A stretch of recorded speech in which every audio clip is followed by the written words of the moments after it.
में यशपाल जी की लिखी हुई दुख का अधिकार पाठ पढ़ेंगे एक सारांश के माध्यम से। लेसन को मैं सारांश के माध्यम से समझाऊंगी जिससे आपको बहुत ही सरलता से समझ में आ जाए। यहाँ यशपाल जी कहते हैं मनुष्य की पोशाक के बारे में पहले कहते हैं कि मनुष्य का पोशाक समाज में एक श्रेणी का दर्जा देता है। अगर हम समाज में अपनी पोशाक को सही ढंग से लेकर वहां पहुंचते हैं तो हमें उसी अहमियत उसकी पोशाक को देख करके दिया जाता है। जिस प्रकार एक पतंग को पकड़ करके उसकी डोरी पकड़ा रहता है, उसे नीचे गिरने से रोकता है, ठीक उसी प्रकार पोशाक हमारे समाज में हमें नीचे गिरने से क्या करता है, रोकता है। तो ठीक है, आगे बढ़ते हैं। यशपाल जी की लिखी हुई क्या कहानी के माध्यम से वह हमें समझाने का प्रयास कर रहे हैं। तो पहले मैं बताऊंगी, लेखक कह रहे हैं कि फुटपाथ के पास एक अधेड़ उम्र की औरत बैठ करके खरबूजे बेच रही थी और वह अपने शरीर को ऊपर से नीचे तक ढकी हुई थी और ढक करके वो अंदर ही अंदर फपक फपक कर रो रही थी और उसकी रोने का कारण कोई भी नहीं पूछ रहा है कि आखिर में ये औरत रो क्यों रही है। उसे अलग अलग प्रकार के उसे व्यंग कसते हैं। कोई उसे कहता है कि क्या जमाना आ गया है, इसके पुत्र को अभी 2-3 दिन हुआ मरे हुए और यह बेहाया फुटपाथ पर बैठकर खरबूजे बेच रही है।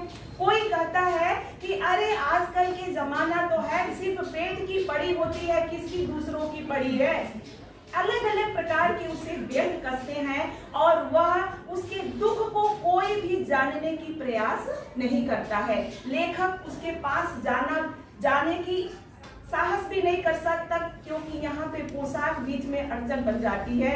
वह जानने की प्रयास करता है कि कारण क्या है। वह दुखी औरत के पुत्र अगर मरा है तो वह एक ही दिन 2 दिन के बाद वहाँ फुटपाथ पर क्यों बैठ करके खरबूजे बेच रही है और उसकी पता लगाने की प्रयास करते हैं। तो उसे पता चलता है कि उसका पुत्र जो भगवाना खरबूजे बेचने का काम करता था, वह कछियारे में खरबूज तोड़ कर लाता और उसी को बेच करके अपने घर का जीवन यापन करता था।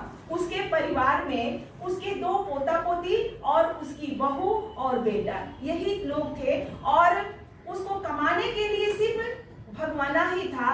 एक दिन वह सुबह सुबह खरबूजे बेचने के तोड़ने के लिए गया और वह उसी पानी के गीले मिट्टी से एक नाग ने उस भगवाना को क्या कर लिया, डस लिया। अब वह डसने की वजह से वह मरने के नौबत तक आ गया था। उसे बुढ़िया ने बहुत सारा इलाज करने के लिए ओझा के पास गई, बहुत सारा झाड़ फूक करवाया। जितना भी उसके घर में अनाज था वह यह सब करने में ही समाप्त हो गया। उसके पास कुछ भी पैसा भी नहीं था कि वह क्या करे, उसकी इलाज कर सके। वह यहाँ कहा जाता है कि मृत्यु को, शरीर को अगर कफन न दिया जाए तो उसकी अंतिम विदाई भी नहीं हो सकती। जिंदा मनुष्य कैसे भी रह सकता है लेकिन मृत्यु मनुष्य को कफन तो देना पड़ेगा।